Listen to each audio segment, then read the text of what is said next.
नमस्कार साथियों, आप सभी का स्वागत है दर्पण सिविल सर्विसेज के यूट्यूब चैनल पर।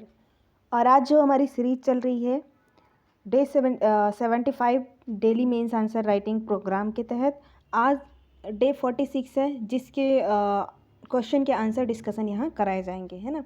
तो दर्पण सिविल सर्विसेज के अंतर्गत ये प्रोग्राम चलाया जा रहा है। तो इसमें हमें रोज़ 9 क्वेश्चन दिए जाते हैं, जिसमें 3 नंबर के 5 क्वेश्चन होते हैं और 5 नंबर के 3 क्वेश्चन होते हैं और 11 नंबर का एक क्वेश्चन दिया जाता है।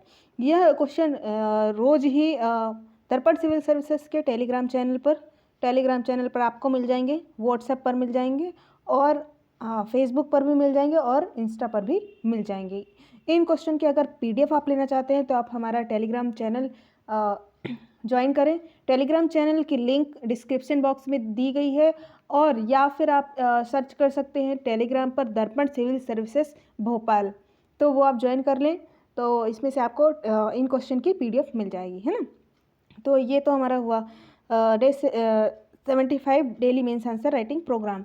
इसके अतिरिक्त भी अन्य प्रोग्राम चलाए जा रहे हैं, जिसमें से पहला प्रोग्राम है एमपीपीएससी प्री के सुबह क्वेश्चन दिए जाते हैं 25 और इनका रिटर्न डिस्कशन एवं वीडियो डिस्कशन यूट्यूब पर भी उपलब्ध कराया जाता है। और दूसरा जो हमारा प्रोग्राम चल रहा है एमपीपीएससी मेंस की न्यू सिलेबस पर आधारित इकोनॉमिक्स की क्लास चल रही है। जो आप हमारे प्लेलिस्ट पर जाएंगे तो वहाँ आपको इकोनॉमिक्स की प्रॉपर क्लास मिल जाएगी न्यू सिलेबस पर आधारित। तो ये हमारे बाकी के 2 प्रोग्राम हुए, इन्हें भी आप देखना बिल्कुल ना भूलें और अपनी तैयारी जारी रखें, है ना। तो आज के हम देखते हैं डे 46 के क्वेश्चन देखते हैं। तो 3 नंबर का जो क्वेश्चन आया था पहला, अनुच्छेद 18, है ना। और दूसरा क्वेश्चन क्या आया था, राष्ट्रपति पर महाभियोग भारतीय संविधान में किस देश के संविधान से लिया गया है ना। ये हमारा क्वेश्चन आया था। तीसरा उद्देशिका, चौथा 11वां मूल कर्तव्य, 5वां एकल नागरिकता। तो हमारे 3 नंबर के क्वेश्चन होते हैं। अब हमारा जो 5 नंबर का क्वेश्चन आया था, पहला क्वेश्चन है 1773 के रेगुलेटिंग एक्ट का वर्णन करें। दूसरा, राज्य एवं केंद्र शासित प्रदेश में अंतर लिखिए। तीसरा क्वेश्चन क्या था, संविधान संशोधन द्वारा प्रस्तावना में जोड़े गए 3 शब्द का अर्थ समझाते हुए उनका वर्णन करें, है ना। और जो हमारा 11 मार्क्स का एक क्वेश्चन दिया गया था 1946 में गठित संविधान सभा के कार्य एवं उनके समक्ष मौजूद चुनौतियों को स्पष्ट करें। ये हमें कार्य एवं चुनौतियां बतानी थी। तो हमारे हुए डे 46 के क्वेश्चन, जिसके हमें आंसर डिस्कस करते हैं। तो चलिए अब हम चलते हैं आंसर पर। तो ये हमारे डे 46 के आंसर, जो आपको पहला क्वेश्चन 3 नंबर के दिए गए था, है ना, अनुच्छेद 18 में दिया गया था। अनुच्छेद जो 18 दिया गया था हमारा, उसे हमें 3 नंबर में लिखना था। आप पहले थोड़ा सा सिलेबस मैं बता देती हूँ कि जो 3 नंबर के क्वेश्चन होते हैं वो यूनिट वाइज अब हो गया है न्यू सिलेबस पर आधारित। तो एक यूनिट में आएंगे 5 क्वेश्चन और 5 नंबर के आएंगे 3 क्वेश्चन और 11 नंबर का आएगा 1 क्वेश्चन, है ना। तो ये हमें क्वेश्चन आने हैं, जिसमें से 3 नंबर के क्वेश्चन में हमें 10 शब्द सीमा है, मतलब 10 शब्द हम उसमें लिख सकते हैं और वो 3 नंबर में आएगा, है ना। जिसके लिए लगभग 2 लाइन स्पेस दी जा सकती है। अभी कॉपी इसकी क्लियर नहीं हुई है कि इसकी क्या कॉपी रहेगी, लेकिन शब्द सीमा को ध्यान में रखते हुए लगभग इतनी ही दी जाएगी, है ना। एमपीपीएससी आगे चल के क्लियर कर देगा कि इसकी कॉपी क्या होगी, इसमें कितनी वो स्पेस दे रहा है ना। तो अभी तो क्लियर नहीं है। तो ये हमें 3 नंबर में 10 शब्द लिखने होते हैं। तो हम डिस्कस करते हैं 3 नंबर के क्वेश्चन। अनुच्छेद 18 क्या है, समानता का अधिकार। समानता का जो हमारा मूल अधिकार है ना, समानता का अधिकार, वो दिया गया है। सैन्य एवं शिक्षा की उपाधियां के अलावा सभी प्रकार की उपाधियों का अंत। अनुच्छेद 18 जो कहता है वो सैन्य एवं शिक्षा की उपाधियों के अलावा जो भी उपाधियां होंगी उनका सबका अंत कर दिया जाएगा, है ना। तो ये हमारा हुआ अनुच्छेद 18। अब दूसरा क्वेश्चन होता है, राष्ट्रपति पर महाभियोग भारतीय संविधान में किस देश के संविधान से लिया गया है। तो राष्ट्रपति पर महाभियोग अमेरिकी संविधान से भारतीय संविधान में ग्रहण किया गया है। अमेरिकी संविधान से राष्ट्रपति पर महाभियोग लिया गया है। और तीसरा क्वेश्चन था उद्देशिका। तो उद्देशिका को किसने पेश किया था, जवाहरलाल नेहरू द्वारा। कब, 13 दिसंबर 1946 को। संविधान एवं भारत, जो उद्देशिका है वो संविधान एवं भारत की प्रकृति एवं उसके उद्देश्य बताए हुए हैं कि अब आगे हमारे क्या उद्देश्य होंगे और संविधान के क्या उद्देश्य होंगे और भारत के क्या उद्देश्य होंगे, है ना। तो ये हमारी उद्देशिका बताती है। और जो चौथा क्वेश्चन आया था कि 11वां मूल कर्तव्य लिखिए, है ना। तो कब जोड़ा गया, 86वां संविधान संशोधन 2002 द्वारा जोड़ा गया, है ना। और इसमें क्या है कि 6 से 14 वर्ष तक उम्र तक के बच्चों को शिक्षा का अवसर उपलब्ध कराना, है ना। किसके द्वारा, कौन उपलब्ध कराएगा, तो ये अभिभावक उसके उपलब्ध कराएंगे, है ना, जो भी उनके अभिभावक होंगे, है ना। और जो हमारा 5वां क्वेश्चन आया था एकल नागरिकता, तो एकल नागरिकता पहले हम लिखेंगे होती क्या है, जहाँ संपूर्ण देश में नागरिकों की केवल एक ही नागरिकता, है ना, केवल देश की ही नागरिकता हो, है ना, उसके राज्यों की नहीं हो, देश की हो, तो उसे एकल नागरिकता कहते हैं। जैसे भारतीय नागरिकता ये एकल नागरिकता होगी, है ना, क्योंकि हम सब भारत के नागरिक हैं, ना कि मध्य प्रदेश, है ना, ऐसा कुछ नहीं है कि हम राज्य के नागरिक हैं, हम पूरे भारत के नागरिक हैं। अब हम चलते हैं 5 मार्क्स के क्वेश्चन में। तो पहला क्वेश्चन दिया गया था 1773 का रेगुलेटिंग एक्ट का वर्णन करें। तो पहला हम इसमें जब 5 मार्क्स के क्वेश्चन में आते हैं तब हम इसमें इंट्रो लिखते हैं, छोटा सा हमको इंट्रो लिखना है, और फिर इसके बाद जो क्वेश्चन की डिमांड है उसको हम लिखते हैं। तो इसको हम कहते हैं बॉडी, है ना, कि जो क्वेश्चन की डिमांड है उसको हम लिखते हैं, और फिर कंक्लूजन लिखते हैं। अगर आपके पास स्पेस है तो कंक्लूजन लिख दीजिए, अगर स्पेस नहीं है तो 5 मार्क्स के क्वेश्चन में लिखने की ज़रूरत नहीं है ना।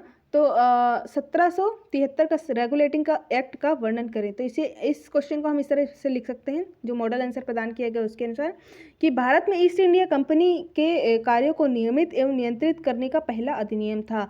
जो 1773 का रेगुलेटिंग एक्ट था वो ईस्ट इंडिया कंपनी के कार्यों को नियमित एवं नियंत्रित करने का पहला अधिनियम था, जो ब्रिटिश सरकार द्वारा लाया गया था, है ना। तो इसके अब प्रावधान क्या थे, तो बंगाल के गवर्नर को बंगाल का गवर्नर जनरल पदनाम दिया गया, और दूसरा गवर्नर जनरल की सहायता के लिए 4 सदस्यीय कार्यकारी परिषद का गठन हुआ था। तो इसमें कार्यकारी परिषद का भी गठन हुआ था।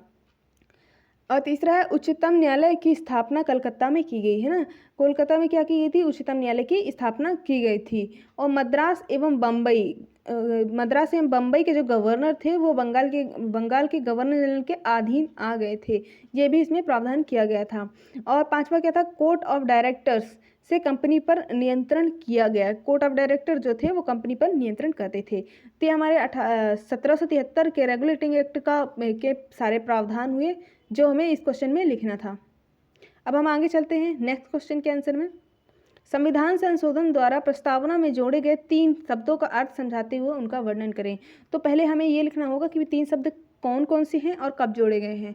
तो 42वें संविधान संशोधन 1976 द्वारा संविधान की प्रस्तावना में 3 शब्द समाजवादी, पंथ निरपेक्ष एवं अखंडता जोड़े गए हैं, है ना। तो इससे हमने इंट्रो दे दिया। अब हम इसके जो बॉडी है इसमें लिखेंगे कि इसका अर्थ लिखेंगे और उसका वर्णन करेंगे। तो समाजवादी का क्या अर्थ है, उत्पादन एवं वितरण के साधनों को पूर्णतः या अंशतः राज्य के स्वामित्व व नियंत्रण में होना, है ना। उत्पादन के जो भी साधन है और वितरण के साधन है उसमें पूर्णतः या तो पूरी तरह से हो या तो कुछ हो, है ना। तो राज्य का स्वामित्व होना ही समाजवादी कहलाता है ना।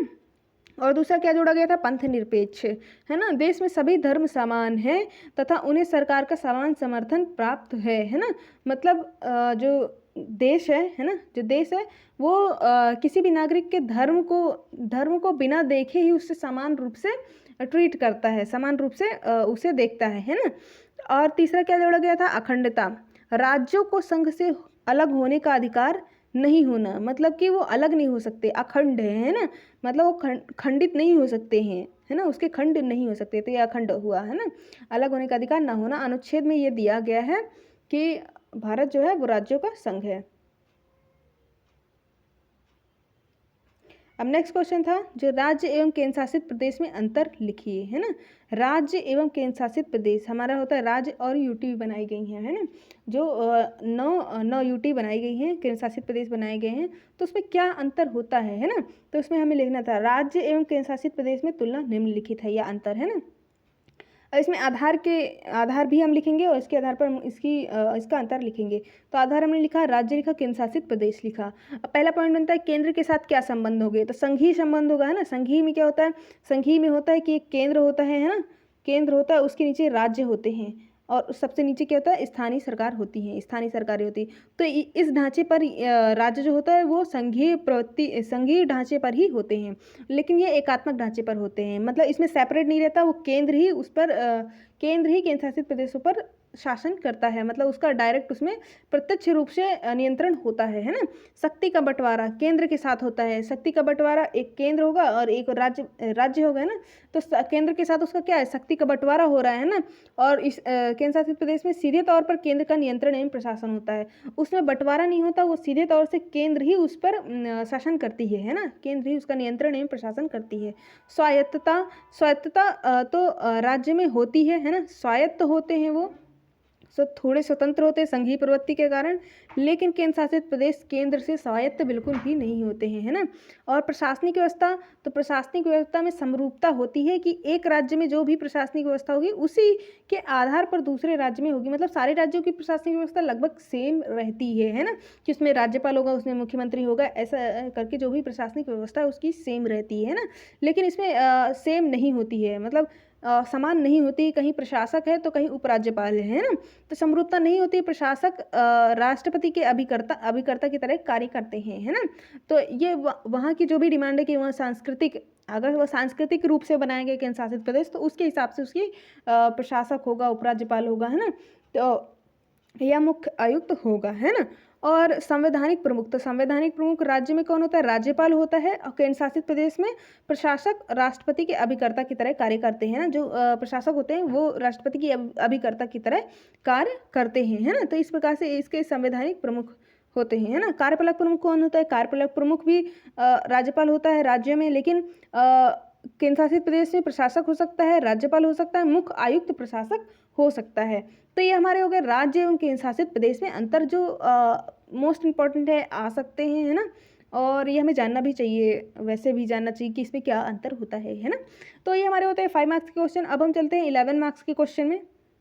तो 11 मार्क्स का क्वेश्चन हमारा दिया गया था, 1946 में गठित संविधान सभा के कार्य एवं उसके समक्ष मौजूद चुनौतियों का स्पष्ट वर्णन करें, है ना। मतलब स्पष्ट हमको करना था कि उसके कार्य क्या हैं एवं चुनौतियाँ क्या हैं। तो कैबिनेट मिशन द्वारा हम इसका तो पहले मैं बता दूं कि जब हम 11 मार्क्स का क्वेश्चन लिखेंगे, है ना, तो उसमें इंट्रो होना चाहिए। इंट्रो उसमें मस्ट है। और उसकी बॉडी जो उसकी जो क्वेश्चन की मेन डिमांड है कि क्वेश्चन क्या पूछ रहा है हमको, वो बॉडी में लिखना है। और कंक्लूजन लिखना है ना। कंक्लूजन हमको जरूर ही लिखना है। ये होगा उत्तर का फॉर्मेट होगा, जो हम आंसर लिखने जा रहे हैं उसका यही आदर्श फॉर्मेट होगा। हमको इसी फॉर्मेट पे लिखना है। तो हमने जैसे इसका इंट्रो लिखा हुआ है, कैबिनेट मिशन द्वारा सुझाए गए प्रस्तावों के तहत नवंबर 1946 में संविधान सभा का गठन हुआ, है ना। कैबिनेट मिशन ने जो भी प्रस्ताव सुझाए थे उसके अनुसार संविधान सभा का गठन हुआ नवंबर 1946 में, जिसकी पहली बैठक 9 दिसंबर 1946 को ही इसके अस्थायी अध्यक्ष थे सच्चिदानंद सिन्हा को चुना गया, है ना। बाद में स्थायी अध्यक्ष राजेंद्र प्रसाद जी को चुन लिया गया, लेकिन पहले अस्थायी सच्चिदानंद सिन्हा को चुना गया था, है ना।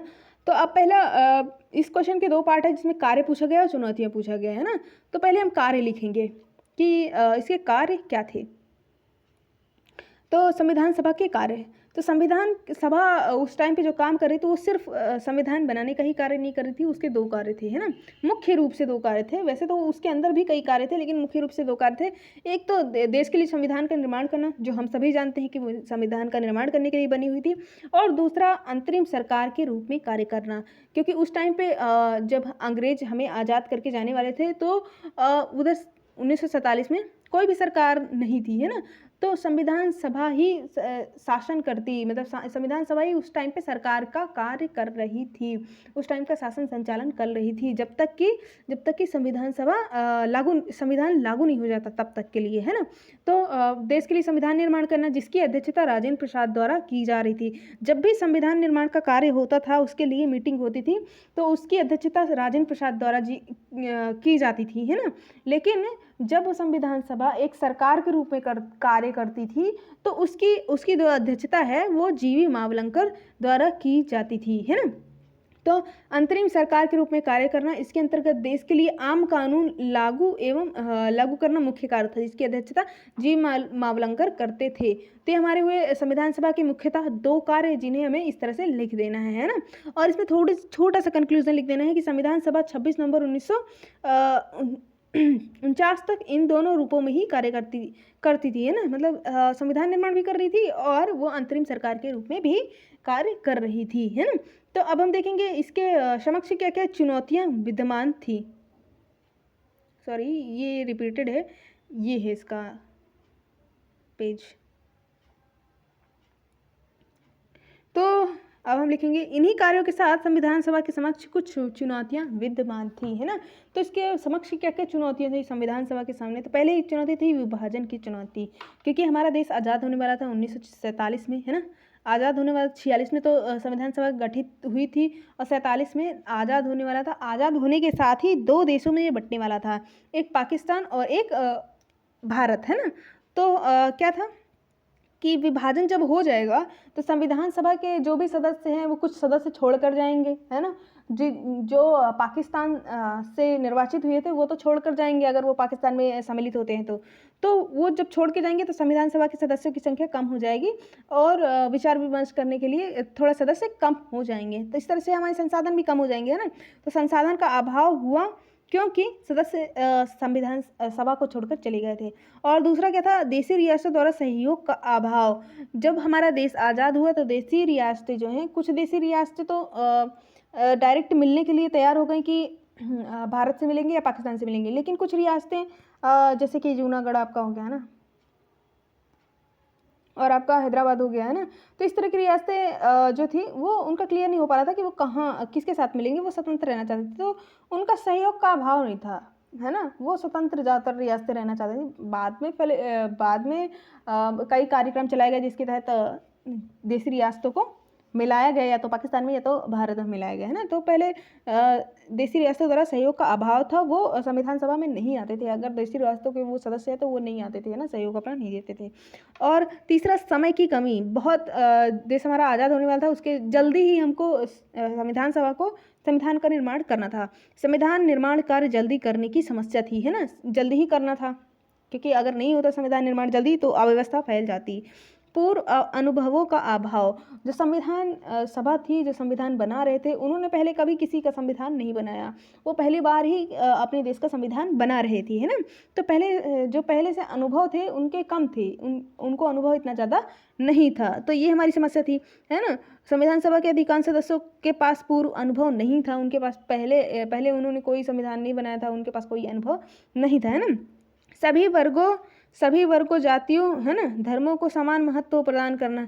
संविधान में हमें सभी वर्गों धर्मों जातियों को समान महत्व प्रदान करना है, जिससे कि सांप्रदायिकता, जो उस टाइम का उस समय का मेन मुद्दा बन चुका था, सांप्रदायिकता, जिसकी वजह से पाकिस्तान भी अलग हुआ था, है ना। तो ये हमें उस टाइम पे संविधान सभा का मेन मुद्दा था कि इसको हमें समान अधिकार ही देना है, नहीं तो स्थिति बिगड़ सकती है ना। तो उसको भी समान महत्व प्रदान करने की जिम्मेदारी थी। तो ये संविधान सभा की समक्ष चुनौतियाँ थी, है ना। तो ये हमारी कार्य भी हुई और चुनौतियाँ भी हमने लिख दिया। अब हम लिखेंगे कि इसका कंक्लूजन लिखेंगे। उपरोक्त समस्याओं के बावजूद संविधान निर्माताओं द्वारा अपनी कुशल रणनीति, उच्च नैतिक गुणों द्वारा एक संप्रभु, सहिष्णु, आदर्श संविधान का निर्माण किया गया, जो विश्व के लिए मार्गदर्शक है। तो हमें इस प्रकार का कंक्लूजन लिख देना है। तो ये हमारा पूरा होता है 11 मार्क्स का क्वेश्चन, जिसे हम इस प्रकार से लिख सकते हैं। इसी प्रकार आज के डे 46 के क्वेश्चन आंसर कंप्लीट होते हैं, और इसी सीरीज के बाकी भी क्वेश्चन जैसे डे 45, डे 44, डे 43, इस तरह के क्वेश्चन आंसर्स के भी डिस्कशन आ चुके हैं, जिससे आप हमारी प्लेलिस्ट पे जाके मेंस आंसर राइटिंग की जो प्लेलिस्ट है उस पर जाकर देख सकते हैं और समझ सकते हैं कि आंसर को किस प्रकार लिखा जा सकता है और उसके मॉडल आंसर किस प्रकार से बनाए जा सकते हैं। तो अगर आपको वीडियो अच्छी लगी हो तो आप इसे लाइक कर दें और हमारे चैनल को सब्सक्राइब कर लें। अगर आपको इसकी PDF चाहिए तो आप टेलीग्राम चैनल ज़रूर ज्वाइन कर लें, है ना।